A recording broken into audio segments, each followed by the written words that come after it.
Hello dear student, कैसे हैं आप सब। आज के इस वीडियो में हम लोग देखेंगे कि जो है अणु किसे कहते हैं, परमाणु किसे कहते हैं। क्या ये दोनों सेम हैं या अलग हैं। बहुत बार कोई कंफ्यूजन होता है कि अणु और परमाणु क्या हैं, क्या दोनों सेम हैं अलग हैं। तो जो है आज की इस वीडियो में हम लोग जो है डिटेल से जानेंगे कि जो है अणु किसे कहते हैं, परमाणु किसे कहते हैं, और जो है इन दोनों में क्या अंतर होता है। इसको हम लोग जो है बहुत ही डिटेल से देखेंगे। तो जो है आप लोग जानना चाहते हैं कि जो अणु किसे कहते हैं, परमाणु किसे कहते हैं, और जो इन दोनों में अंतर क्या क्या होता है। तो वीडियो देखते रहिए। तो चलिए बच्चों, हम लोग सबसे पहले देखते हैं परमाणु। ठीक है, परमाणु। परमाणु किसे कहेंगे बच्चों, देखिए परमाणु किसे कहेंगे, किसी भी तत्व का वह सूक्ष्मतम भाग जो रासायनिक अभिक्रिया में भाग लेता है उसे परमाणु कहते हैं। चलिए इसको आप लोग की सुविधा के लिए जो है नोट करने के लिए इसको जो है लिख देते हैं। परमाणु किसे कहेंगे, देखिए बच्चों, किसी तत्व का वह सूक्ष्मतम भाग जो रासायनिक अभिक्रिया में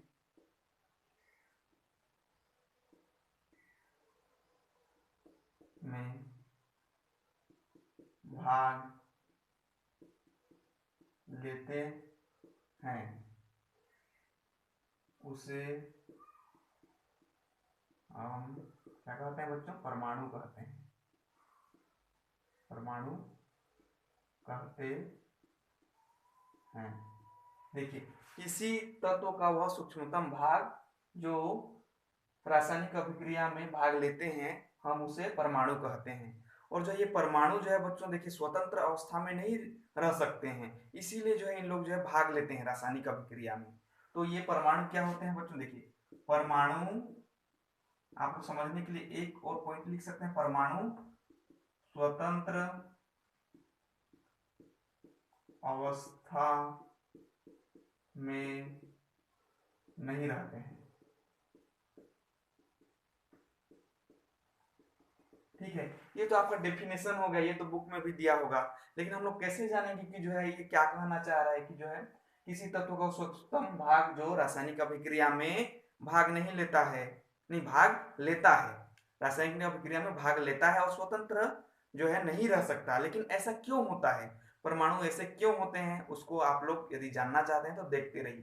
तो मैं बोल रहा हूँ कि किसी तत्व का वो सूक्ष्मतम भाग, तो देखिए बच्चों तत्व किसे कहेंगे, तत्व किसे कहेंगे, छोटे छोटे परमाणु आपस में मिल करके तत्व का निर्माण करते हैं। मान लीजिए मैं बच्चों आप लोगों को कहता हूं, देखिए आप लोग को ये परिभाषा समझ में आएगा। ये एक परमाणु हो गया, और मान लीजिए हाइड्रोजन का एक परमाणु है, ये हाइड्रोजन का एक परमाणु है।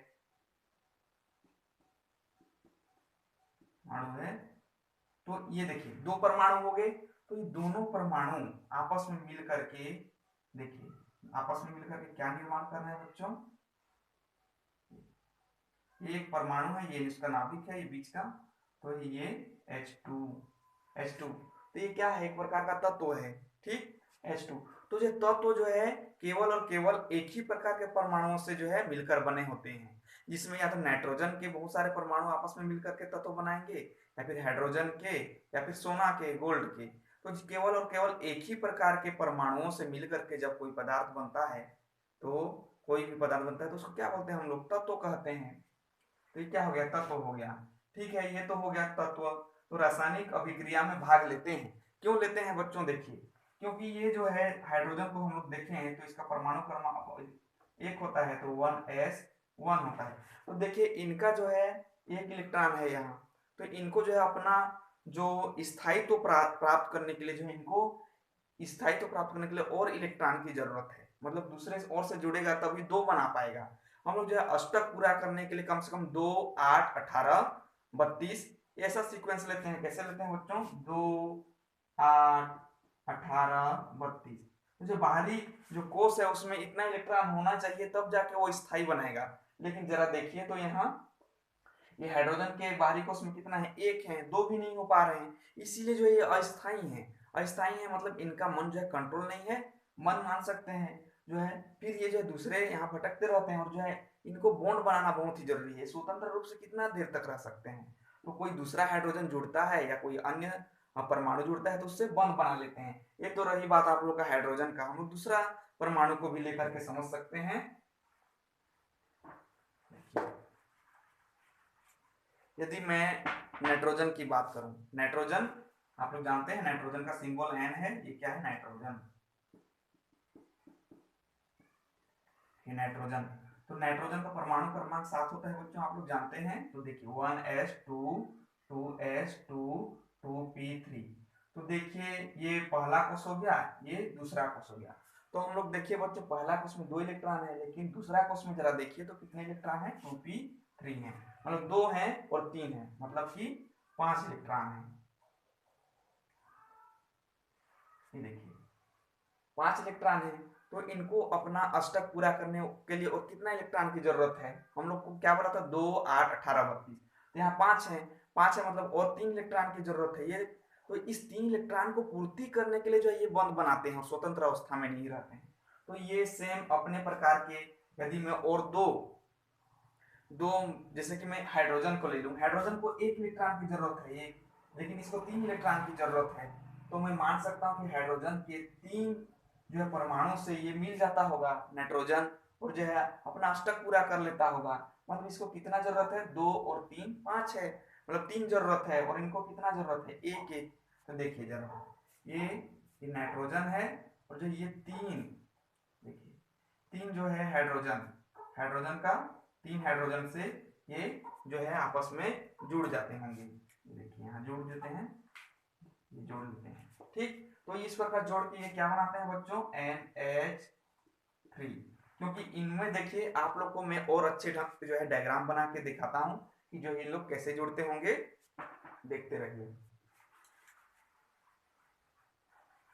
हम लोग जो है बोरबरी नियम के अनुसार देख लेते हैं। देखिए ये नाइट्रोजन का बना रहे हैं, नाइट्रोजन का हम लोग इलेक्ट्रॉनिक विन्यास 7 है, मतलब परमाणु क्रमांक 7 है, जिसके इलेक्ट्रॉनिक विन्यास 1s2 2s2 2s2 2p3 है। तो इसी को इसमें भरते हैं। देखिए 1s में कितना है? इस कोष में 2 इलेक्ट्रॉन है बच्चों, ये देखिए 2 इलेक्ट्रॉन भर दिए।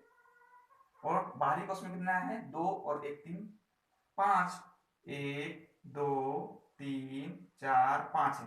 तो 5 है, तो अपना अष्टक पूरा करने के लिए इनको कितना इलेक्ट्रॉन की जरूरत है? और 3 इलेक्ट्रॉन की जरूरत है। तो ये किससे पूरा करेंगे? देखिए तो ये अलग अलग हाइड्रोजन के, ये नाइट्रोजन है, नाइट्रोजन, ये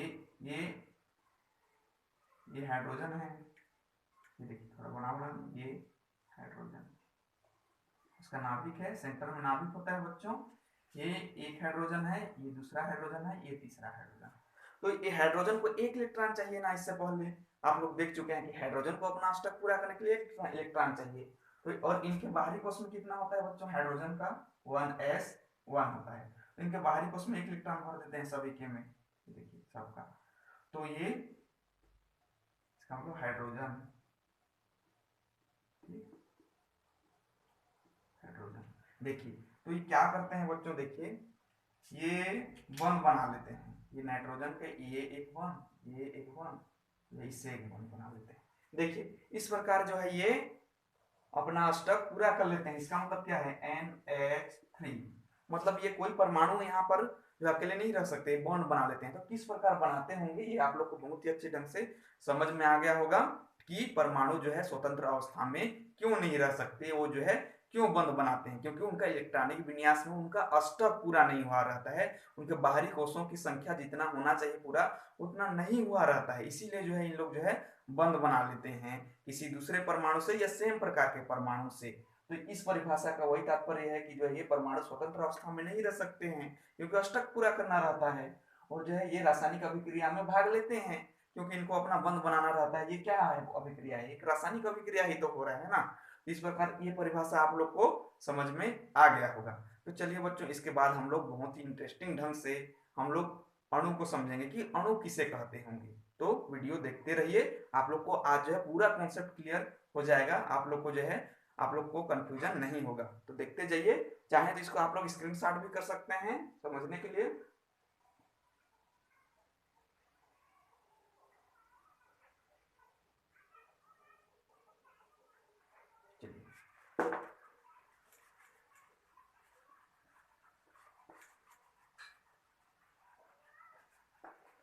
अब हम लोग देखेंगे बच्चों की अणु किसे कहते हैं। ठीक,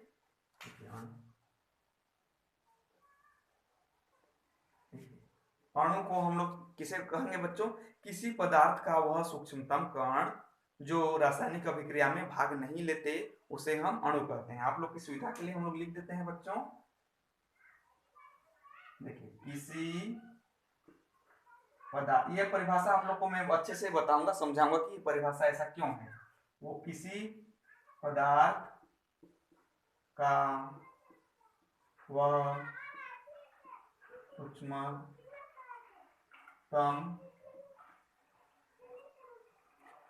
कण भी बोल सकते हैं, सूक्ष्मतम कण जो रासायनिक अभिक्रिया में भाग नहीं लेते हैं।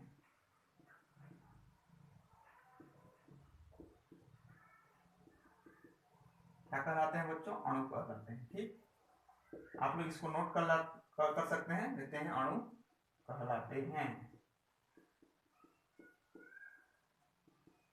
देखिए किसी पदार्थ का वह सूक्ष्मतम कण जो रासायनिक अभिक्रिया में भाग नहीं लेते हैं अणु कहलाते हैं। लेकिन आखिर ये अणु भाग क्यों नहीं लेते हैं रासायनिक अभिक्रिया में, इसको भी हम लोग जानेंगे।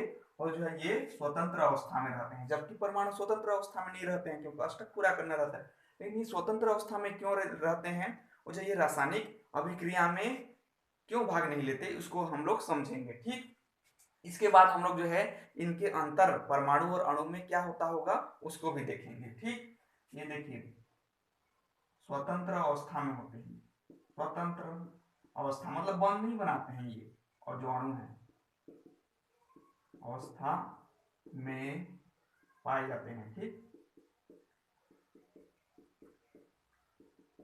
देखिए इसको हम लोग समझेंगे। लेकिन कुछ अपवाद है, कुछ बृहद अणु है जो कि रासायनिक अभिक्रिया में भाग ले लेते हैं, वो बात अलग है। लेकिन अधिकांश केस में हम लोग अणु को देखा जाए तो वो स्वतंत्र अवस्था में रहते हैं। चलिए, किसी पदार्थ का वो सूक्ष्मतम कण जो रासायनिक अभिक्रिया में भाग नहीं लेते हैं अणु कहलाते हैं। मैंने आप लोग को यह बताया कि जो है दो परमाणु, देखिए एक परमाणु है एक परमाणु है। ठीक, जैसे हम लोग मान लेते हैं ये हाइड्रोजन का एक परमाणु है, ये हाइड्रोजन का एक परमाणु है, तो ये तो दोनों मिल करके H2 बना लिए ना, अपना अष्टक पूरा कर लिए हैं। ये यदि अपना अष्टक पूरा कर ले, ये क्या है बच्चों? एक परमाणु है, ये भी एक परमाणु है, हाइड्रोजन का अलग अलग परमाणु है, तो ये दोनों मिलकर क्या बना रहे हैं? अणु बना रहे हैं, ये हाइड्रोजन का अणु बना रहे हैं। तो ये हाइड्रोजन को तो अब देखेंगे इसमें क्या है, एक हाइड्रोजन को 1s1, देखिए एक हाइड्रोजन का देखें, हाइड्रोजन का क्या 1s1, हाइड्रोजन का 1s1, मतलब ये इसको हम लोग इसमें डायग्राम में शो कर देंगे तो कैसे होगा, ये देखिए एक हाइड्रोजन है एक हाइड्रोजन परमाणु है, बाहरी में एक एक इलेक्ट्रॉन है, तो ये दोनों जो है अपना इलेक्ट्रॉन साझा करके इनका अष्टक पूरा कर लिए, मतलब दो कर लिए, एक और एक कितना? दो। तो इन लोग अपना जब वो जितना पूर्ति है इनको इन लोग पूर्ति कर ली है तो क्यों दूसरे से मतलब रखेंगे? जैसे गांव घर में भी आप लोग देखें जिनको सब कुछ मिल जा रहा है, सारा चीज पूर्ति हो जा रही है, तो दूसरे से उन लोग ज्यादा मतलब नहीं रखते हैं। सेम इन लोग जो है अणु में भी जो है ये इनको जो जरूरत है अपना अष्टक पूरा करने के लिए वो पूरा हो जा रहा है, तो ये दूसरे से निर्भर क्यों होंगे वो? इसीलिए जो है इन लोग जो है रासायनिक अभिक्रिया में भाग नहीं लेते हैं और जो है ये स्वतंत्र अवस्था में पाए जाते हैं क्योंकि ये स्वतंत्र हैं, अपना बंध बना लिए हैं पहले से, तो दूसरे से इलेक्ट्रॉन लेने की जरूरत नहीं है, मेल जोल बनाने की जरूरत नहीं, क्योंकि ये अपना पहले से ही इलेक्ट्रॉन का साझा करके अणु जो है अपना जो जरूरत है उसको पूरा कर लिए हैं। ठीक, तो इसीलिए जो ये स्वतंत्र अवस्था में अपने में स्वतंत्र रहते हैं, सारा चीज तो मिल जा रहा है, सारा चीज हो जा रहा है, इसीलिए इन लोग जो है स्वतंत्र अवस्था में अणु रहते हैं। ठीक, ये आप लोग चाहे तो इसको स्क्रीनशॉट कर सकते हैं।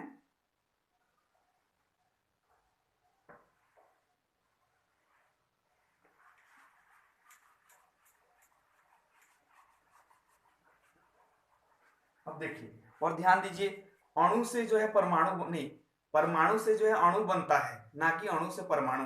देखिए फिर आप लोग को मैं बता रहा हूं कि जो है ये ये एक परमाणु है, बहुत सारे परमाणु हैं, तो बहुत सारे परमाणु जो है आपस में मिलकर के अणु बनाते हैं। ठीक, ये अणु हो गया, ये परमाणु, ये सब क्या है, परमाणु है, ये भी परमाणु है, ये एक परमाणु है, ये एक परमाणु है, ये भी एक परमाणु है। तो इस प्रकार परमाणु आपस में मिल करके जो है किसी अणु का निर्माण करते हैं, ना कि अणु मिलके। ये परमाणु के मिलने से जो है अणु का निर्माण होता है, ठीक। और जो है तत्व किसे कहेंगे बच्चों, जब देखिए तत्व को भी मैं आप लोग को परिभाषित करता हूँ, जब एक ही प्रकार के परमाणु, जैसे मैं मान लूं कि नाइट्रोजन नाइट्रोजन, या ऑक्सीजन ऑक्सीजन, या फिर हाइड्रोजन, या फिर गोल्ड सोने को एयू से शो करते हैं, तो केवल सोने के ही पार्टिकल, छोटे छोटे परमाणु आपस में मिल करके यदि अणु बनाएंगे, बहुत सारे अणु बनाएंगे और आपस में मिलेंगे, तो उसको हम लोग तत्व बोलेंगे। नहीं तो हम लोग यदि अलग अलग परमाणु मिल करके जो है कोई अपना पदार्थ बनाएगा, तो उसको हम लोग यौगिक कहते हैं। अलग अलग परमाणु से मिल करके बना पदार्थ क्या कहता है, यौगिक कहलाता है, ठीक। आप लोग इसमें कंफ्यूजन नहीं होंगे। तो जो है परमाणु से मिल करके अणु का निर्माण होता है। देखिए यदि मैं बोल दूं नाइट्रोजन और जो है हाइड्रोजन मिला है, जैसे हाइड्रोजन का दो हाइड्रोजन मिलकर बना है, ठीक, ये तो मान लीजिए 3 से मिलकर बना है, तो NH3, ये क्या है बच्चों आप बताइए, ये तत्व है कि यौगिक है? ये यौगिक है। क्यों? ये सब परमाणु है, ये यौगिक है क्योंकि इसमें एक नाइट्रोजन अलग परमाणु है, हाइड्रोजन अलग परमाणु है, अलग अलग परमाणु से मिलकर के बना है, मतलब ये यौगिक है। लेकिन मैं बात करूं, देखिए आप लोग नोट कर लेंगे उसको, जैसे मैं बोलूं कि जो है सल्फर, सल्फर है ये, S मतलब सल्फर, तो इसी प्रकार सल्फर के बहुत सारे पार्टिकल, ये देखिए सल्फर है, सब सल्फर है, तो ये सल्फर, ये भी एक सल्फर है, ये सब सल्फर है, ये सल्फर है, ये सल्फर है, ये सल्फर है, ये सल्फर है, ये सल्फर है, ये सल्फर है, 1 2 3 4 5 6 7 8, तो ये आपस में देखिए मिल रहे हैं बच्चों। ये सब क्या है, परमाणु हैं। ये सब क्या है, ये सब परमाणु हैं, अलग अलग, अलग अलग नहीं, सेम वाले सल्फर वाले परमाणु हैं। तो आपस में मिल करके यदि मान लीजिए बहुत सारे ऐसे ये बना रहे हैं, तो ये क्या है, ये भी अणु है, लेकिन इनको क्या बोलेंगे हम लोग, तत्व तो बोलेंगे, क्योंकि केवल और केवल इसमें एक ही प्रकार के परमाणु जो है मिलकर के बन रहे हैं, इसीलिए इसको हम लोग तत्व बोलते हैं, जबकि यौगिक में अलग अलग परमाणु होता है, ठीक है बच्चों। चाहे तो इसको आप लोग फिर से स्क्रीनशॉट कर सकते हैं, या फिर एक बार पुनः पूरा वीडियो को समझने के बाद जो है इसको स्क्रीनशॉट कर लेंगे, ठीक है। तो ये हो गया इतना। तो अब हम लोग पूरे लेक्चर में हम लोग ये बोल सकते हैं कि जो अणु से मिलकर के, नहीं, परमाणु से मिलकर के अणु का निर्माण होता है, परमाणु से अणु बनते हैं, और बहुत सारे सेम अणु जो है आपस में मिलकर के तत्व बनाएंगे। यदि अलग अलग प्रकार के परमाणु मिलकर के बनाएंगे तो उसको हम लोग यौगिक कहेंगे। चलिए बच्चों, इसके बाद हम लोग जानते हैं, आप लोग को यहाँ नोट कराया जाएगा, आप लोग चाहे तो स्क्रीनशॉट कर लेंगे, आपको बहुत ही अच्छे ढंग से समझ में आएगा कि जो अणु और परमाणु में इतना पढ़ने के बाद क्या अंतर होता है। आप लोग ऊपर में लिख लेंगे अणु, और इधर परमाणु लिख लेते हैं बच्चों, परमाणु और अणु में अंतर, क्योंकि ये छोटा भाग है परमाणु, ये अणु बड़ा है, ठीक है, अणु में अंतर। देखिए जैसे कॉलम बना लेंगे,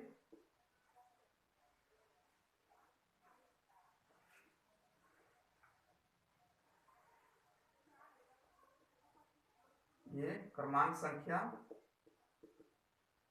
परमाणु, ये अणु।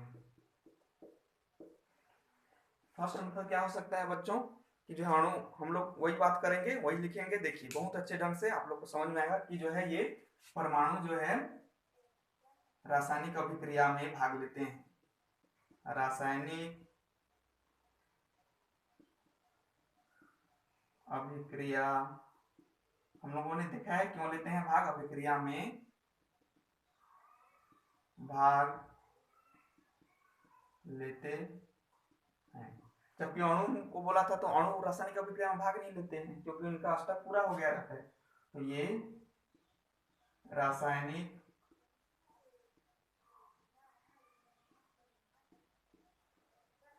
अभिक्रिया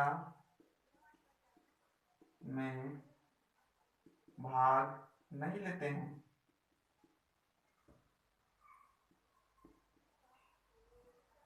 ये रासायनिक अभिक्रिया में भाग नहीं लेते हैं क्योंकि इनका स्टेप पूरा हो गया रहता है।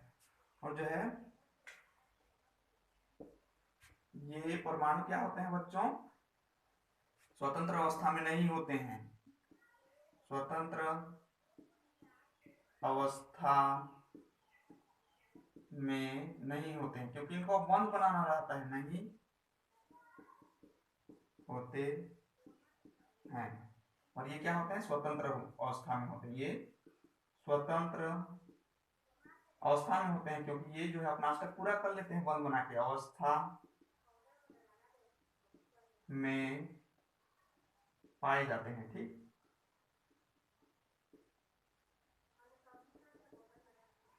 ठीक है, ये स्वतंत्र अवस्था में पाए जाते हैं।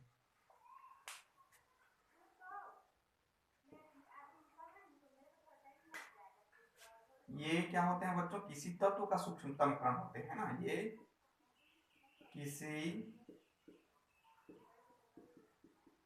तत्व का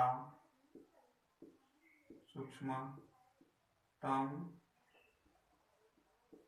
कण होते हैं। और ये क्या होते हैं बच्चों, अणु किसी पदार्थ का सूक्ष्मतम कण होते हैं। किसी पदार्थ का बहुत सारे अणु मिलकर के जो आपस में बहुत सारे अणु मिलकर के जो पदार्थ का निर्माण करते हैं। तो ये पदार्थ के सूक्ष्मतम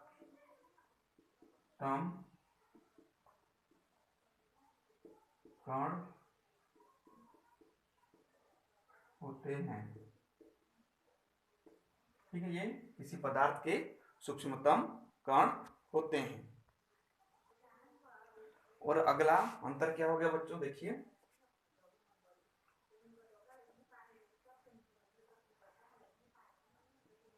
रासायनिक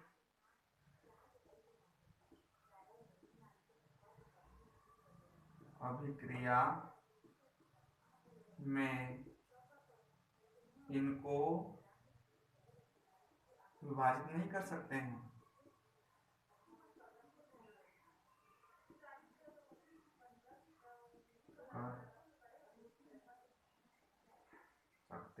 ठीक, क्यों नहीं कर सकते बच्चों, क्योंकि परमाणु तो एकदम सूक्ष्म कण है ना, इनको और कैसे डिवाइड करेंगे।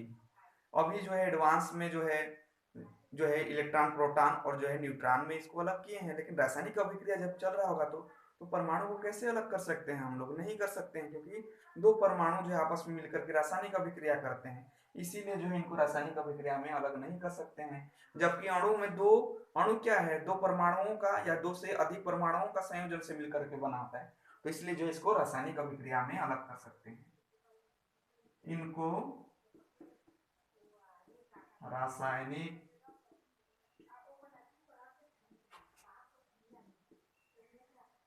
अभिक्रिया में अलग कर सकते हैं। दो परमाणु, अलग अलग परमाणु को अलग अलग कर सकते हैं, अलग कर सकते हैं, क्योंकि दो अलग अलग, देखिए दो अलग अलग ये परमाणु से मिलकर के बने हैं, ये मिलकर के बने हुए होते हैं। इधर देखिए बड़ा, इसको रासायनिक अभिक्रिया में दो अलग अलग परमाणु को हम लोग अलग कर सकते हैं, इसीलिए ऐसा बोला गया है। ठीक है बच्चों, और इसका उदाहरण क्या हो जाएगा बच्चों, इसका उदाहरण पांचवा है उदाहरण। ये कोई भी हो सकता है बच्चों, देखिए या तो हाइड्रोजन भी हो सकता है एक परमाणु, या नाइट्रोजन या ऑक्सीजन भी हो सकता है। ठीक, और इसका उदाहरण क्या हो जाएगा बच्चों, उदाहरण में N2 भी हो सकता है या फिर H2 या O2, क्योंकि दो परमाणु हैं। और इसमें क्या हो सकता है बच्चों, NH3 भी हो सकता है और H2O भी हो सकता है, क्योंकि अलग अलग परमाणु मिलकर के भी ये बनाते हैं अणु। ठीक, तो इस प्रकार आप लोग को पूरा अणु और परमाणु में क्या होता है, क्या अंतर होता है, ये समझ में आ गया होगा। इसको आप लोग स्क्रीनशॉट कर सकते हैं। ठीक है, ओके बच्चों।